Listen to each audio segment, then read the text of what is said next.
मेरे महबूब कयामत होगी, आज रुस्वा तेरी गलियों में मुहब्बत होगी। ये जो नजरें मिला करती है सनम, खुद को ही तुमसे मुहब्बत होगी। नमस्कार दोस्तों, मेरा नाम संजीत कुमार। आज हम लोग पॉलिटी का पहला क्लास डिस्कस करेंगे। कल हम लोगों ने पिछले वीडियो में हम लोगों ने क्या किया था, पूरे सिलेबस को देखा था, क्या पढ़ना और किस तरीके से पढ़ना है। आज से स्टार्ट करते हैं। तो पहला टॉपिक हमारा क्या था, संवैधानिक ढांचा। संवैधानिक ढांचा के अंतर्गत हमें क्या देखना था, उसमें टोटल 11 टॉपिक्स थे। ठीक, उस 11 टॉपिक्स में पहला सबहेडिंग क्या है, संविधान का ऐतिहासिक पृष्ठभूमि। हम जानेंगे कि संविधान कैसे निर्माण हुआ। आइए जानते हैं। तो सबसे पहले देखिए, जब ईस्ट इंडिया कंपनी व्यापार के नाम पर 1600 ईस्वी में भारत आए थे, ठीक, तो ये व्यापार का आदेश कौन दिए थे, तो इंग्लैंड की जो महारानी थी एलिजाबेथ, उन्होंने एक पत्र लिखा जिसे राजलेख पत्र कहते हैं, ठीक, जिसे चार्टर भी कहते हैं। ठीक, तो उसके माध्यम से महारानी एलिजाबेथ ने 1600 ईस्वी में कंपनी को पूर्वी देशों के साथ व्यापार करने के लिए भेजा। कितने दिनों के लिए, तो 15 वर्षों के लिए। ठीक, महारानी, ठीक, उसके बाद कंपनी का सारा प्रशासन एक परिषद को सौंप दिया गया, ठीक, जिसमें एक गवर्नर और 24 अन्य सदस्य थे। कितने सदस्य थे टोटल, इसमें हो गए 25 सदस्य। कंपनी का सारा प्रशासन एक परिषद को सौंप दिया गया, जिसमें एक गवर्नर और 24 अन्य सदस्य थे। ठीक, फिर अगला है, कंपनी अपना व्यापार सूरत से प्रारंभ किया। ठीक, क्वेश्चन अगर पूछ दे, कोई भी स्टेट एग्जाम या कोई भी एग्जाम पूछ दे, कंपनी अपना व्यापार कहाँ से प्रारंभ किया, तो सूरत से। इसको अंडरलाइन कर लीजिए, ठीक ना, कहाँ से प्रारंभ किया, सूरत से।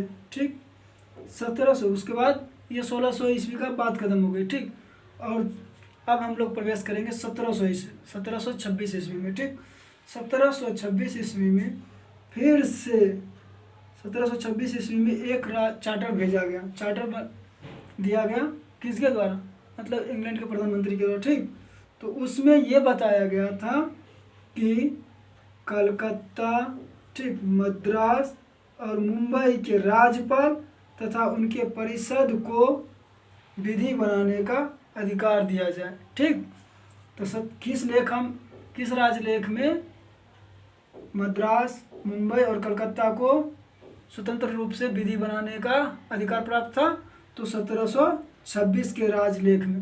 देखिए, ये सब चीज़ें ना एग्जाम में कभी क्वेश्चन दे देते हैं, बट बहुत लोगों को पता नहीं होता, इसलिए मैंने इसको काफ़ी गहन से अध्ययन करके इसको चुराया है। ठीक, उसके बाद दिया गया, इससे पहले ये जो व्यापार कर शक्ति बनाने का अधिकार जो दिया गया, कहाँ, मुंबई, मद्रास और कलकत्ता में। ठीक, यहाँ के गवर्नरों को शक्ति प्रदान किया गया कि आप अपने हिसाब से व्यापार को चलाइए, अपने अपने हिसाब से। ठीक, तीनों अपने अपने हिसाब से व्यापार चलाते थे। इससे पहले यह शक्ति इंग्लैंड स्थित निदेशक बोर्ड में निहित थी।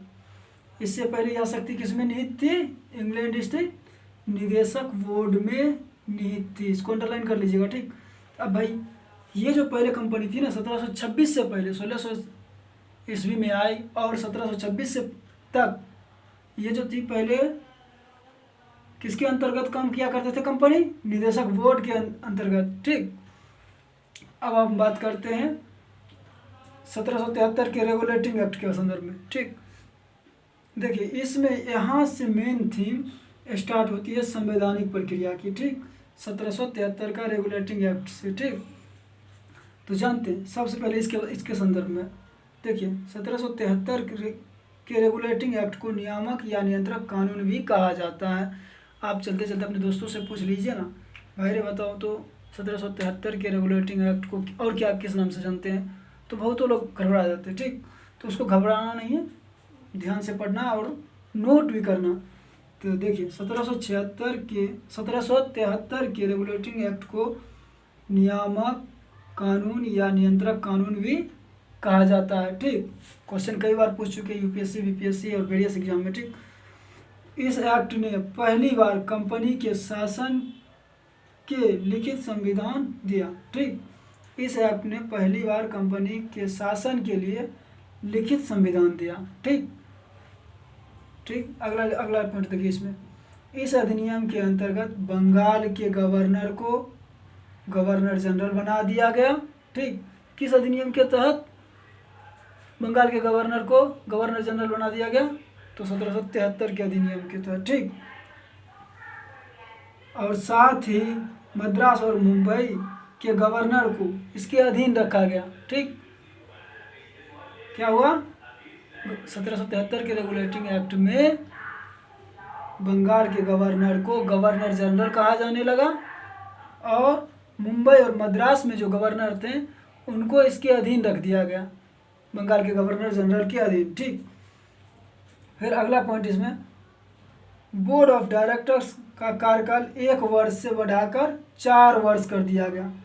क्वेश्चन पूछेगा किस एक्ट में बोर्ड ऑफ डायरेक्टर्स का कार्यकाल बढ़ाकर 1 वर्ष से 4 वर्ष कर दिया गया? तो किस अधिनियम में? तो रेगुलेटिंग एक्ट 1773 में। या फिर ऐसे पूछेगा ना कि 1773 के रेगुलेटिंग एक्ट में बोर्ड ऑफ डायरेक्टर्स का कार्यकाल बढ़ाकर कितने वर्ष किया गया? तो ऑप्शन में देगा 20, 15 कंफ्यूज करने के लिए। ठीक, और 4 वर्ष भी रहेगा और 1 वर्ष भी रहेगा, तो आप उसमें कंफ्यूज नहीं होइएगा, याद करके इसको ध्यान से रखिए। एक वर्ष से 4 वर्ष बढ़ा दिया गया, इसको अंडरलाइन कर लीजिएगा।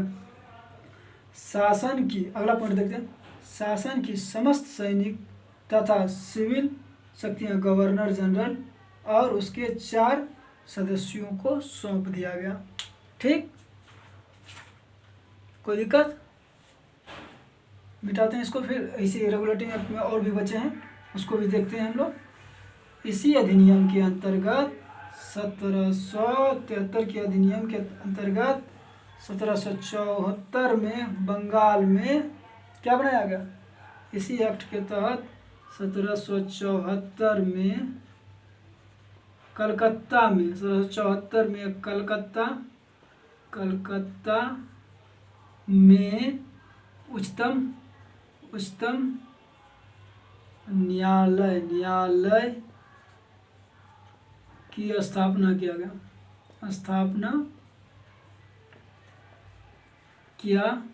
गया। ठीक, किस अधिनियम के तहत? पूछ देगा। बंगाल में या कलकत्ता में किस अधिनियम के तहत उच्चतम न्यायालय की स्थापना किया गया? तो कौन सा होगा? ये जानते हैं, ये क्वेश्चन यूपीएससी में भी पूछ चुकी है 1998 में। ठीक, देखिए इसमें 4 सदस्य थे। ठीक, तो देखते हैं इस उच्चतम न्यायालय में कौन कौन वो थे, नोट करिए।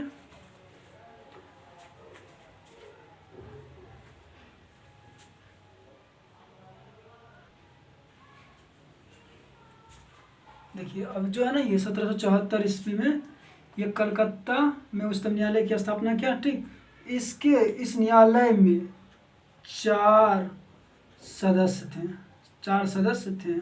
ठीक, 4 न्यायाधीश थे। इस न्यायालय में कितने? 4 न्यायाधीश थे। ठीक, जिसमें पहला जो था सर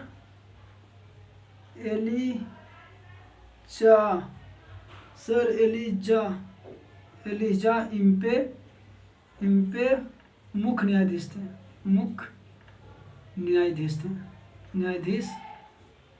ठीक, कौन थे ये? मुख्य न्यायाधीश थे। और 3 अन्य न्यायाधीश कौन थे? 3 अन्य न्यायाधीश थे चैम्बर्स,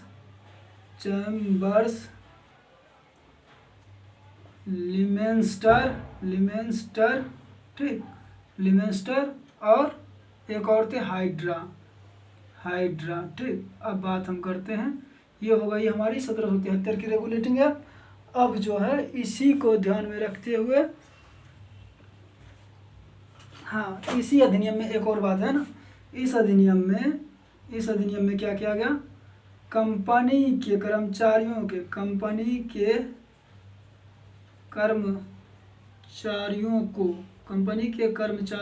को निजी व्यापार और क्या, भारतीयों से उपहार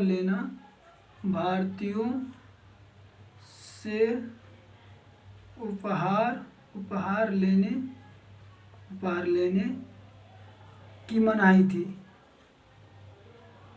उपहार लेना प्रतिबंधित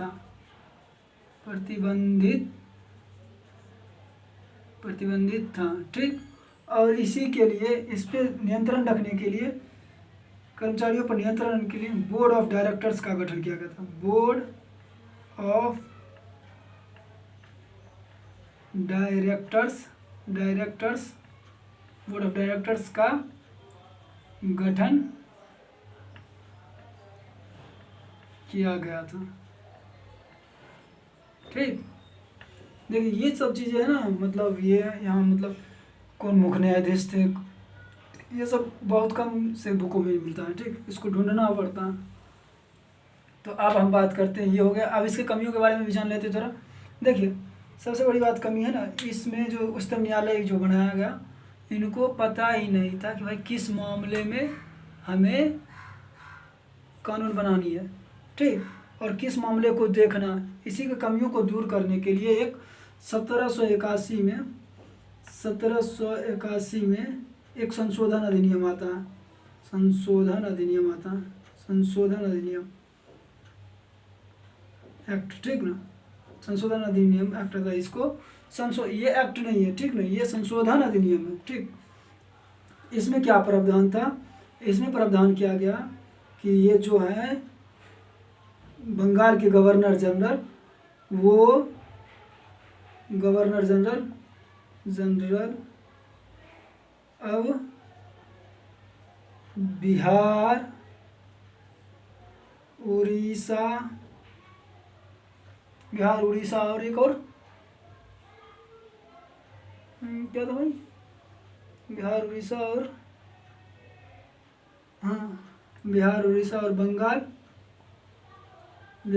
बंगाल के लिए कानून बना सकते हैं, ठीक। और एक और ख़ास बात, अब देखिए ये जो बंगाल के गवर्नर जनरल थे ना, इनको दो शक्ति प्राप्त हो गई। एक तो पहला हो गया, इनको रेगुलेटिंग एक्ट से शक्ति प्राप्त हो गई, और दूसरा किससे हो गई, 1781 के संशोधन अधिनियम से, और इनके कार्य क्षेत्र भी बढ़ गया।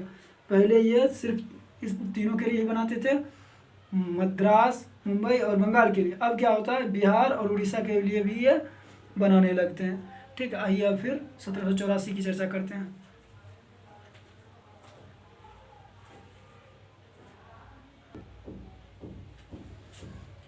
नहीं, फिर क्या हुआ, दिन थोड़ा सा इसको जान लेते हैं। 1784 की जानने से पहले ये जो टाइम पीरियड जान लेते हैं, ठीक। 1773 से 1858 तक का काल कंपनी शासन काल आता था, ठीक।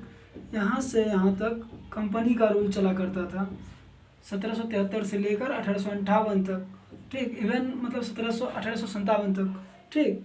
और 1858 से लेकर 1947 तक के काल को ताज का शासन कहा जाता है। किनका, ताज कौन थे, तो ब्रिटेन की जो महारानी थी उनके अनुसार, ये ब्रिटेन के पार्लियामेंट के, तो ठीक, उसके द्वारा ये शासन चलाया जाता था, ठीक। इसीलिए इसको ताज का शासन कहा जाता है।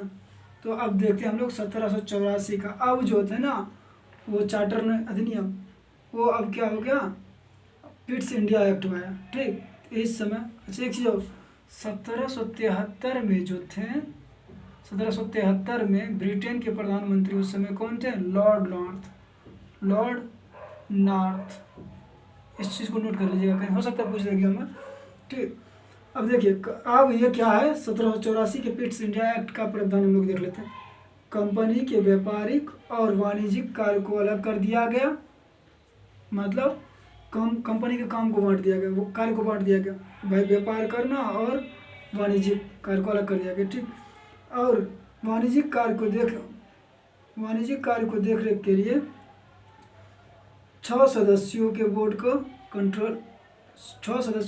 का गठन किया गया, जिसका नाम है बोर्ड ऑफ कंट्रोल। वहाँ क्या किया गया था? बोर्ड ऑफ डायरेक्टर्स, ये क्या है? बोर्ड ऑफ कंट्रोल का गठन किया गया, जो सैनिक, असैनिक और राजस्व संबंधी कार्यों को देखता था। किसको देखता था? सैनिक, असैनिक मतलब सिविल वाला, और राजस्व संबंधी कार्यों को देखता था, ठीक। गवर्नर जनरल की परिषद के 4 सदस्यों की संख्या को घटाकर कितना कर दिया गया? उसमें क्या गया था? उसमें बढ़ाया गया था। किसमें? 1773 वाला। और इसमें क्या किया? घटा दिया 4 से घटाकर उसमें 3 बढ़ाया था और इसमें 1 घटा दिया। कितना कर दिया गया? 3 सदस्य कर दिया गया गवर्नर जनरल को। और एक और अधिकार दिया गया, गवर्नर जनरल जो थे उनको अधिकार दिया गया कि भाई आप प्रांत के गवर्नर को या प्रांतीय सरकार को बर्खास्त कर सकते हैं, रिटायर कर सकते हैं, हटा सकते हैं उसको, ठीक। अब हम लोग देखते हैं, देखिए इसके बीच ना अब उसमें कोई प्रावधान नहीं है। 1786, 1793 ये एक्ट आया, इन लोगों पे हम चर्चा नहीं करेंगे, ठीक। अब डायरेक्ट भागते हैं हम लोग कहाँ? 1813 के अधिनियम में। देखिए अगर मिटा दे रहे हैं ना तो आप वीडियो को रिवाइंड करके सुन लीजिएगा या पॉज करके देख लीजिएगा, देन आगे बढ़िएगा, ठीक। अब बात करते हैं हम लोग 1813 के अधिनियम, ठीक। इस अधिनियम में 1813 का क्या है? चार्टर अधिनियम है। ये भी क्या है? चार्टर अधिनियम। चार्टर मतलब राजलेख, ठीक, राजलेख है। इसमें क्या प्रावधान किया गया? इसमें देखिए पहला काम क्या किया गया? ईसाई धर्म का प्रचार प्रसार भारत में करने के लिए भेजा गया। भारत में ईसाई धर्म का प्रचार हेतु अनुमति। दूसरा, भारतीयों को शिक्षा के लिए 1 लाख रुपया दिया गया। भारतीयों को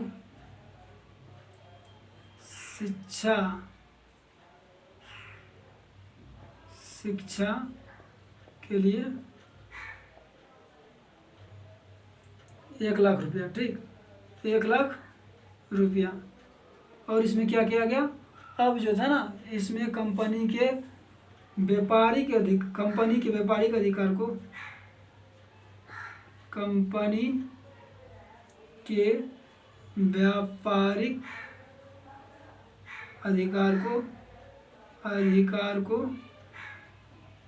अधिकार को समाप्त कर दिया और सभी के लिए व्यापार अनिवार्य कर दिया। व्यापार मतलब निजी व्यापार, सभी के लिए निजी व्यापार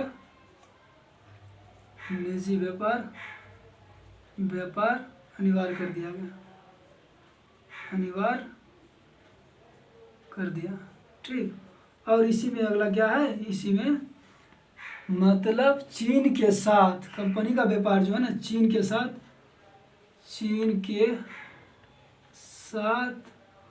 और चाय के व्यापार को बनाए रखने की अनुमति बनी रही। देखिए समझ गए होंगे आप, लगता है मुझे। देखिए 1873 का जो रेगुलर चार्टर अधिनियम था, 1813 का जो चार्टर अधिनियम है, या इसको राजलेख भी कहते हैं, तो उसमें क्या था कि भारत में ईसाई धर्म को, मतलब ब्रिटेन वाले जो थे, ब्रिटेन वासियों को भारत में ईसाई धर्म का प्रचार प्रसार की अनुमति दी गई कि आइए आप यहाँ धर्म का प्रचार प्रसार कीजिए और लोगों को मोबिलाइज करके ईसाई धर्म में तब्दील करिए। और क्या किया गया? दूसरा पॉइंट, भारतीयों को शिक्षा के लिए 1 लाख रुपया दिया गया। प्रश्न में क्वेश्चन में क्या करता है कि 3 लाख रुपया दिया गया या 4 लाख रुपया दिया गया, कुछ ऐसा ही बना देगा। तो इस चीज़ को ध्यान में रखना है, कितना दिया गया है, 1 लाख रुपया। ठीक। और अगला क्या है, कंपनी के व्यापारिक अधिकार को समाप्त कर दिया गया। अब जो है ना, पहले जो कंपनी सिर्फ भारत में कंपनी ही व्यापार कर सकती थी, अब ऐसा नहीं रहा। वो क्या था, रेगुलर 73 में ही कहा गया कि कर्मचारी निजी व्यापार नहीं करेंगे, सिर्फ कंपनी ही व्यापार करेंगे। तो ये 1873 में ऐसा उपबंध हटा दिया गया और लाया गया कि सब कोई व्यापार यहाँ कर सकते हैं। ठीक। और कंपनी का व्यापार सीमित कर दिया गया, कहाँ तक, तो वो चीन के साथ और चाय के व्यापार के साथ व्यापार आप कर सकते हो, अदरवाइज छोड़ दो भाई इंडिया। ठीक। और अब हम बात करेंगे किसके बारे में, नोट कर लीजिए इसको।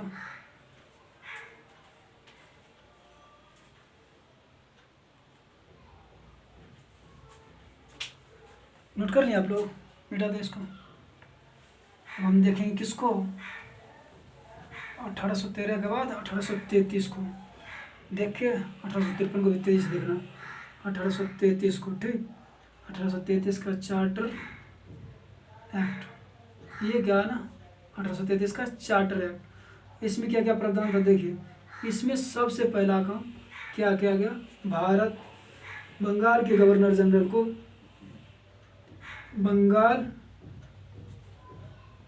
के गवर्नर जनरल को भारत का गवर्नर जनरल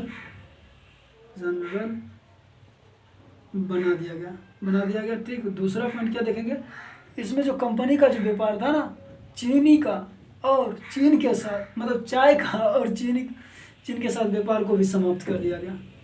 इसने क्या किया, कंपनी का चाय और चीन के साथ, चाय और चीन के साथ व्यापार को समाप्त कर दिया गया। ठीक। और क्या किया गया, और इसमें क्या किया गया था जानते हैं, दास प्रथा का उन्मूलन किया गया। और क्या किया गया, और इसमें क्या किया गया, दास प्रथा का उन्मूलन किया गया। ठीक। और सिविल सेवा के लिए प्रस्ताव रखा, भारतीयों के लिए सिविल सेवा का, भारतीयों के लिए सिविल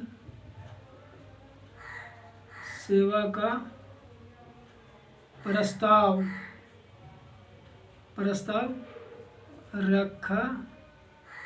रखा गया, परंतु बोर्ड ऑफ डायरेक्टर्स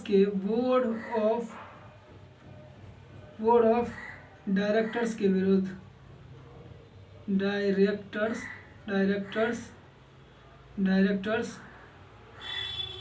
के विरोध के कारण प्रस्ताव वापस ले लिया गया। अच्छा, इस समय गवर्नर जनरल कौन थे, लॉर्ड विलियम बेंटिक।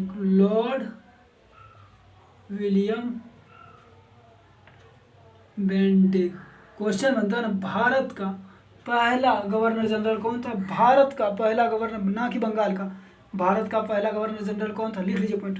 भारत का पहला governor general Lord William Bentinck थे। ठीक। और बंगाल का पहला गवर्नर जनरल वारेन हेस्टिंग थे। ठीक। ये दो चीज़ हो गया। और इसमें क्या प्रावधान था, दास प्रथा हो ही गया, उन्मूलन हो ही गया। और इसमें एक और प्रावधान है ना, क्या प्रावधान है भाई,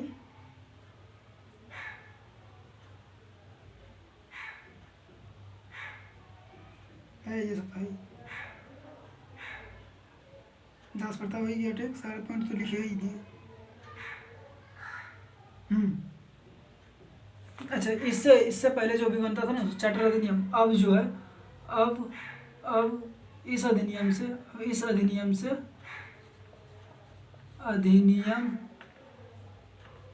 बने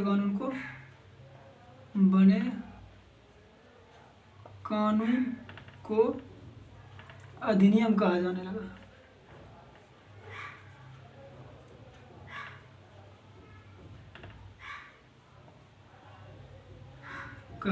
ठीक, नोट करिए इसको।